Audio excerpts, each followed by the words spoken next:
keluarga, balik lagi nih sama Eva di Ragam Usaha, usahanya orang Banua. Nah, kali ini Eva berada di Desa Pantai Cabe, Kecamatan Salambabaris. Dimana kali ini Eva akan mengunjungi salah satu produksi budidaya jamur tiram di Kabupaten Tapin. Penasaran kan? Yuk ikutin Eva.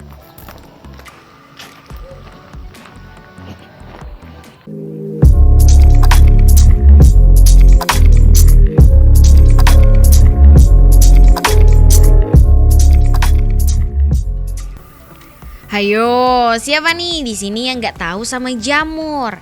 Di Indonesia, jamur gampang banget nih keluarga untuk ditemui di hutan atau pegunungan yang daerahnya sejuk karena suhunya yang pas banget untuk pertumbuhan mereka. Tapi kali ini Eva akan ngebahas khusus tentang jamur tiram ya.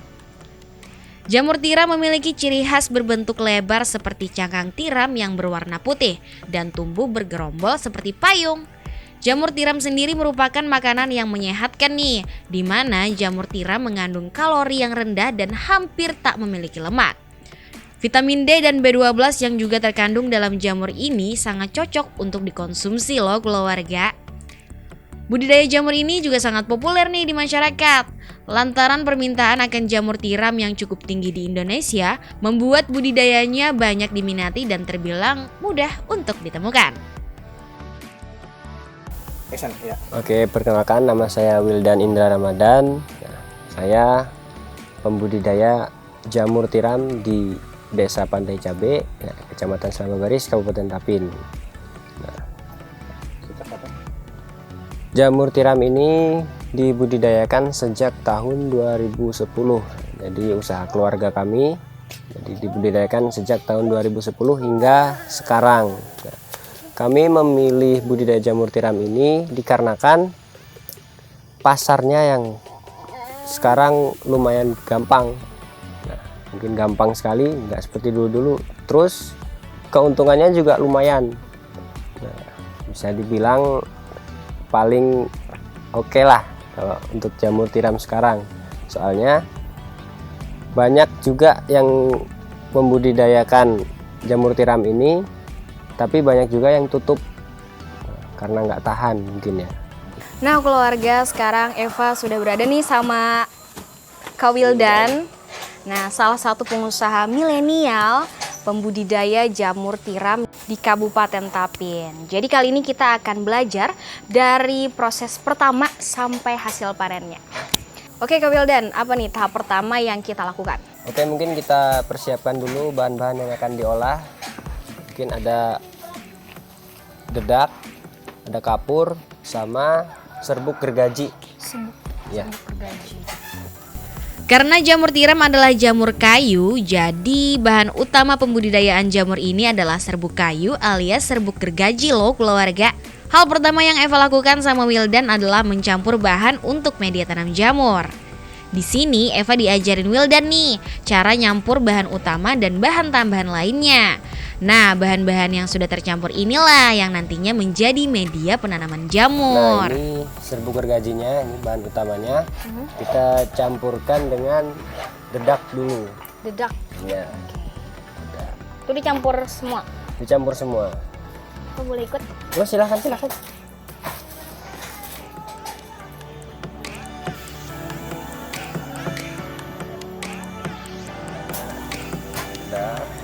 Ini lagi apa? Dikit lagi. Ini perbandingan antara dedak sama serbuk gergaji mungkin ada?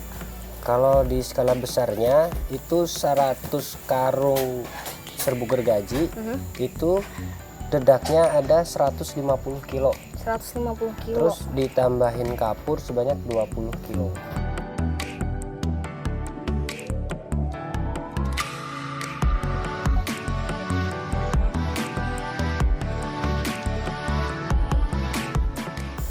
Kalau ada jamur lain mungkin dari jamur merang itu kan pakainya bekas dari panenan itu padi, jerami. Kalau dari jamur tiram sendiri memang harus dari serbuk kayu. Serbuk kayu yang mudah lapok ya? Iya, yang mudah lapok. Ini bisa kita campur.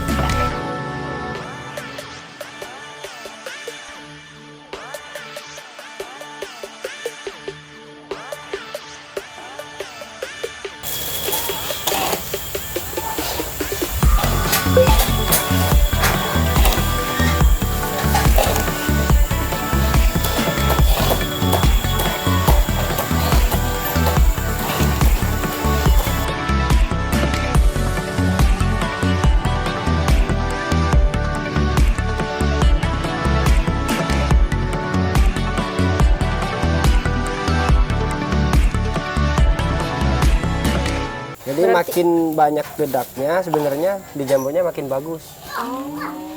Gitu. Kayak makanan. Setelah sudah tercampur, barulah kita masukkan ke plastik untuk dijadikan backlog. Meskipun bisa dibeli dari pihak ketiga, tapi Wildan lebih memilih untuk membuat backlognya sendiri. Dan proses selanjutnya kita masukkan ke plastik. Nah, seperti yang di situ.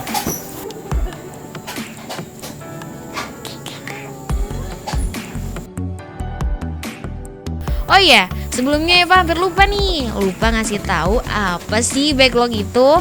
Backlog merupakan wadah atau tempat tanam untuk meletakkan bibit jamur. Lebih simpelnya sih kantung yang berisi serbuk kayu berbentuk silinder.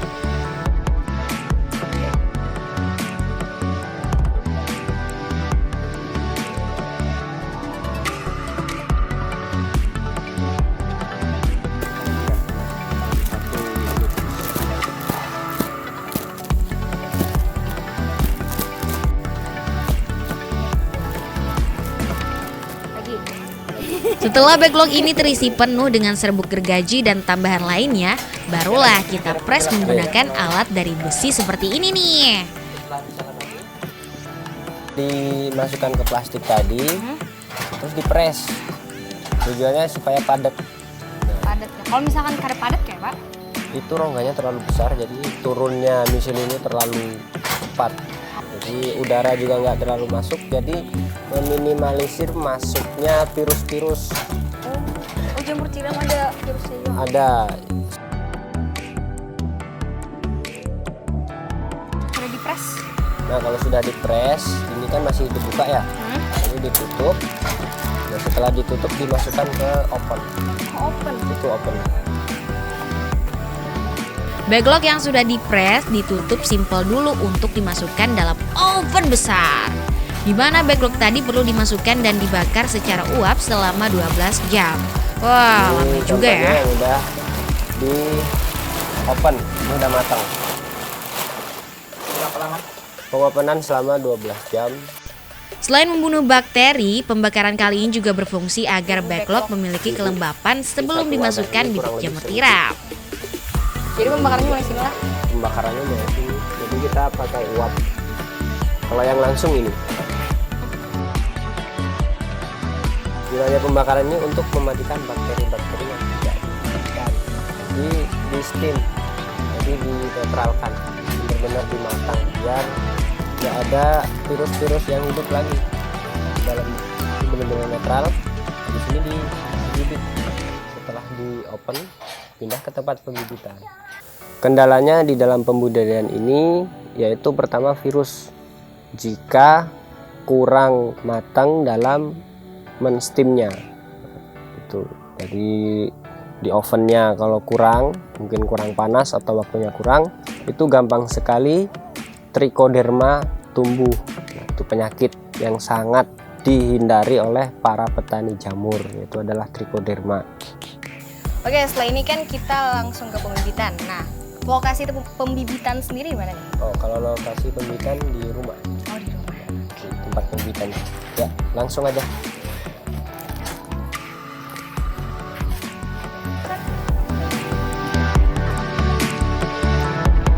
Ya, ke rumah.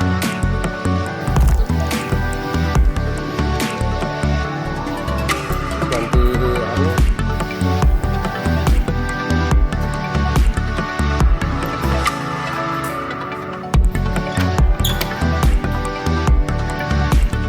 Langkah selanjutnya adalah pembibitan nih keluarga. Dalam proses ini semuanya penuh dengan kehigienisan, di mana setiap bagiannya perlu dipanaskan terlebih dahulu untuk membunuh bakteri. Mulai dari cincin yang terbuat dari bambu, kertas hingga gelang karet sebagai bahan untuk merapatkan backlog. Banyaknya Kak Wildan, ini memang produksi sendiri atau ada produksi yang buat dibagikan? Ini sementara masih produksi buat sendiri, jadi masih untuk kandang sendiri, jadi belum bisa mengeluarkan untuk dijual ke orang. Kurang lebih kalau misalnya segini ini berapa nih?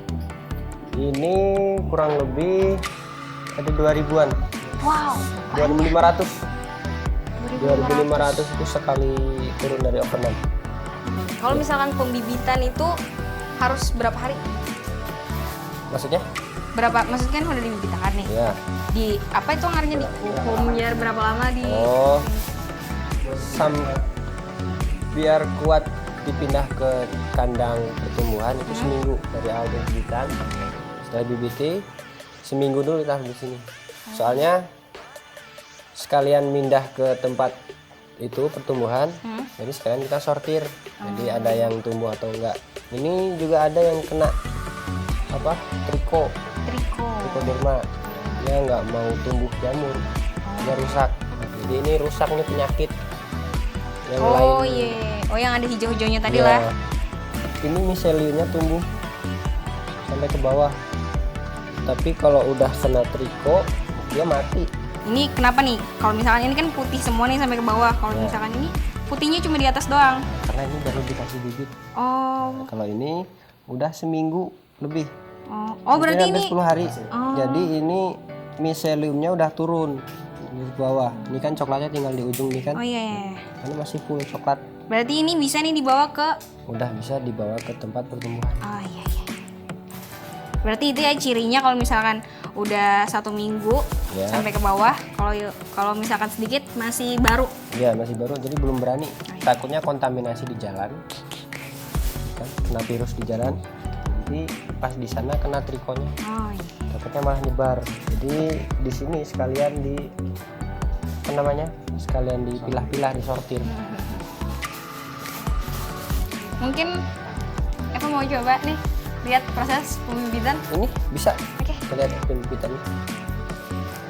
Oh iya, dalam proses ini juga nih tangan kita perlu dicelupkan ke dalam alkohol terlebih dahulu. Gunanya ya tetap untuk menjaga kehigienisannya. Ini kertasnya, biar bakteri-bakteri atau ada apa-apa yang nempel itu bisa mati. Jadi Ya, memang harus panas, harus steril gitu lah. Iya. Kata Wildan, bibit jamur tiram bisa didapatkan dari batang tengah jamur, di mana bagian tersebut perlu dicampur terlebih dahulu dengan bahan tambahan lainnya. Bibit jamur tuh didapat dari apa? Kalau kita bikin sendiri itu bisa dari tengah-tengahnya jamur langsung. Itu tuh kayak sejenis serbuk kayak toka atau? Bukan, Ada jadi kayak dari batang jamurnya. Oh. Jadi jamur yang udah tumbuh gede, Hah? itu ambil di tengah-tengahnya batang itu kan ada. Jadi dibelah, diambil tengah-tengahnya. Jadi ditaruh di media bibit sendiri. Kalau media bibitnya sih sama kayak ini, pakai serbuk juga. Di bibit juga ada macam-macam, ada F0, F1, F2 gitu. Kemudian nih apa bibit apa? Kalau ini bibit F1, F2. Setelah dimasukkan bibit, backlog perlu didiamkan terlebih dahulu selama kurang lebih 1 minggu dulu ya keluarga. Kalau udah seperti ini, Siap bisa dibawa. seminggu, ini siap dibawa. Mau langsung ke tempatnya? Boleh, boleh. Oke. Langkah selanjutnya kita on the way dulu nih ke kumbung atau rumah jamur, di mana tempat tersebut merupakan tempat untuk merawat backlog dan menumbuhkan jamur dong ya, pastinya masa buaya. Backlog. Nah, 2 backlog ini ya dibawa Ke tempat rumah tumbuhnya jamur. tempat rumah tumbuh. Nah, keluarga Eva sama Wildan akan membawa backlog yang sudah didiamkan selama 1 minggu ke rumah Tempat pertumbuhan jamur tempat pertumbuhan jamur. produksi ya. Yuk. Jadi selain membudidayakan jamur tiramnya, kami juga mengolah bibitnya sendiri. Ya, F0 yang mungkin diambilkan langsung dari jamurnya, terus ditaruhkan di medianya. Jadi untuk mengurangi pembelian bibit dari luar, gitu. Rumah jamur milik Wildan ini terbuat dari kayu dan atap berupa daun rumbia yang di bagian dalamnya dilapisi dengan paranet dan plastik UV agar air dan matahari tidak memungkinkan untuk masuk ke dalam rumah jamur. Sedangkan pada bagian lantainya, Wildan menggunakan tanah agar air yang digunakan untuk menyiram jamur bisa lebih terserap. Karena pastinya keluarga udah tahu dong syarat jamur tumbuh adalah kelembaban. Maka rumah jamur juga harus memiliki kemampuan untuk menjaga suhu serta kelembapannya. Oleh karena itu, dilakukanlah penyiraman. Kata Wildan, penyiraman di rumah jamur ini dilakukan ketika pagi dan sore hari. Wildan, Eva penasaran nih, apakah produksi budidaya jamur tiram ini harus apa istilahnya bakadep kayak ini atau? Sebenarnya Kalimantan kan emang cuacanya panas. Jadi kita pakai ini rumbia, atap rumbia, dinding rumbia juga. Itu sebenarnya buat biar dingin. Biar dingin. Ya, biar dingin aja. Lembab ya? Biar lembab. Kuncinya di kelembapan sih kalau jamur memang harus lembab. Soalnya Kalau misalkan panas kada berhasil. Kalau cuaca panas udah di kandang ini kan tiap hari kita siram. Oh. Kalau musim panas itu 2 kali sehari nyiramnya. Oh, penyiraman. Iya, di pagi sama sore. Ini tadi pagi udah disiram, udah kering lagi. Nanti sore habis panen disiram. Di dalam rumah jamur ini juga dilengkapi nih dengan rak berupa kisi yang dibuat bertingkat. Rak tersebut berfungsi untuk menyusun backlog nih keluarga. Rangka rak sendiri bisa dibuat dari bambu atau kayu, di mana posisi rak diletakkan berjajar, serta antara rak satu dengan yang lainnya dipisahkan oleh lorong untuk memudahkan perawatan. Rak yang dimiliki Wildan ada banyak banget nih keluarga. Pertama kali Eva masuk aja udah speechless banget, tidak bisa berkata-kata, banyak sekali, tak terhingga. Eva sempat hitung nih tingkatan rak milik Wildan. Ada 7 tingkatan loh. Wah, tinggi juga ya. Kata Wildan, kalau panen jamur tiram di bagian rak paling atas ya mau gak mau harus manjat dulu. Kalau pemasaran sendiri kita masih setiap pagi kita ke pasar subuh, gitu kan. Terus kita juga biasanya keliling-keliling di daerah sini Kabupaten Tabin sampai Kabupaten Banjar juga ya kan. Nah, gitu. Terus kami juga udah pernah sampai pasakan ke Banjar dulu. Cuman karena permintaan di sini belum mencukupi, jadi yang di Banjar di stop dulu. Jadi untuk memenuhi pasar yang ada di Kabupaten Tabin sendiri. Setiap ruas rak sebesar itu mampu menyimpan ratusan backlog loh keluarga. Tapi jangan lupa ya, banyaknya rak juga bisa disesuaikan dengan jumlah backlog yang akan dibudidayakan. Oh iya, untuk penyusunan backlog ini ada 2 cara loh, yakni pertama diletakkan secara horizontal, di mana lubang backlog menghadap ke samping, atau diletakkan secara vertikal, yakni lubang backlog menghadap ke atas seperti budidaya milik Wildan ini nih. Sebelum menyusun backlog di rumah jamur, kita perlu membuka terlebih dahulu cincin dan kertas penutup backlog yang tadi kita lihat pada saat pembibitan nih keluarga. Kata Wildan biar lebih gampang dan tidak ribet, tatak haja ujah bagian plastik di atas backlognya toh. Proses ini digunakan agar memberikan ruang tumbuh lebih besar kepada jamur. Tapi beda dari yang lain nih, pembudidayaan milik Wildan hanya mengandalkan 1 lubang saja agar jamur bisa tumbuh hingga 5 bulan. Sebab semakin banyak lubang maka semakin singkat produktivitas jamur tiram itu sendiri. Penataannya itu ada yang miring gini, ada yang berdiri. Kalau kami milih berdiri, itu bedanya di tekstur jamurnya. Itu agak lebih awet, soalnya kan airnya tuh meresap lagi ke bawah. Terus awetnya, kalau cuma 1 lubang itu kan awet dia, tumbuhnya lewat sini aja. Tapi kalau yang begini, apalagi depan belakang dirobek biar cepat tumbuh, itu habisnya cepat. Oh, berarti kira sampai 5 bulan? Nggak sampai 5 bulan, jadi perputarannya itu cepat banget. Kalau backlog yang digunakan permukaannya telah tertutup sempurna dengan miselium, biasanya dalam waktu 1 hingga 2 minggu sejak pembukaan tutup backlog, jamur akan tumbuh dan sudah bisa dipanen. Oh iya, jika masa produksi backlog sudah habis, backlog bisa juga nih dijadikan bahan kompos untuk tanaman lainnya. Wah, sangat bermanfaat ya keluarga, tidak ada bagian yang terbuang dengan sia-sia. Kak, ini kan kayaknya banyak yang udah siap panen nih. Kayak misalkan ini. Bisa nggak sih langsung ke panen aja? Mau ikut panen juga? Mau ngerasain panen langsung? Bisa. Tunggu diambilin keranjangnya dulu. Oke.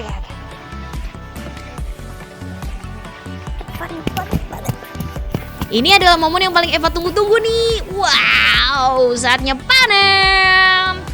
Wih, Eva sama Wildan dapat banyak banget nih keluarga jamur tiramnya. Asoy boy. 1 kali pak. Ini kayak pak.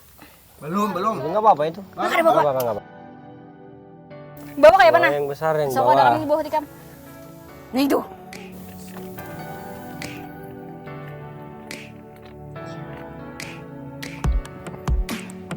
Nah ini kayak bakal Will jago ah.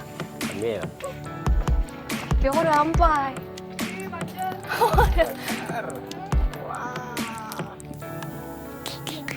Wah. Pelan-pelan.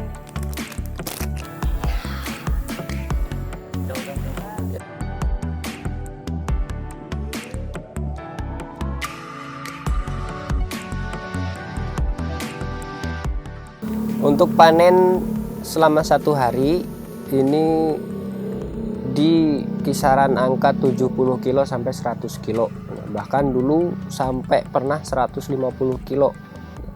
Karena ada waktu itu di 2 tahun ke belakang itu memang semua petani jamur itu lagi kena cobaan mungkin ya. Jadi semuanya rusak. Nggak cuma di sini, tapi di tempat-tempat lain juga merasakan bahwa jamur itu juga ada virusnya. Jadi pas waktu turun itu benar-benar turun, kita juga pernah merasakan sampai 7 kilo bahkan 15 kilo per hari. Tapi alhamdulillah sekarang udah mulai meningkat lagi, hingga sekarang udah mencapai titik di 85 ke atas. Kalau untuk di pasar sendiri kita jualnya 25.000 per kilo. Tapi untuk di kandang di sini kita jualnya 20.000 per kilo. Kalau omsetnya sendiri ya kita hitung-hitung dari 1 hari itu 80 kilo ya, kita kalikan 25.000, mungkin ada 2 juta ya, terus kita kali selama 1 bulan, itu paling kurang lebih berapa, 50-60 juta ya kan. Nah itu belum dipotong dari karyawan atau mungkin dari bahan-bahan bakunya sendiri. Nah itu juga belum dipotong seperti itu. Kalau harapannya ya kami berharap juga mudah-mudahan dari segi pemasaran bisa lebih luas, mungkin dari perkembangannya juga bisa makin besar lagi usahanya. Terus yang satu lagi, mudah-mudahan di jamur tiram ini bukan cuma terkenal di sini aja, bisa untuk jadi ikon Kabupaten Tapin juga ya kan. Jadi unggulan di Kabupaten Tapin.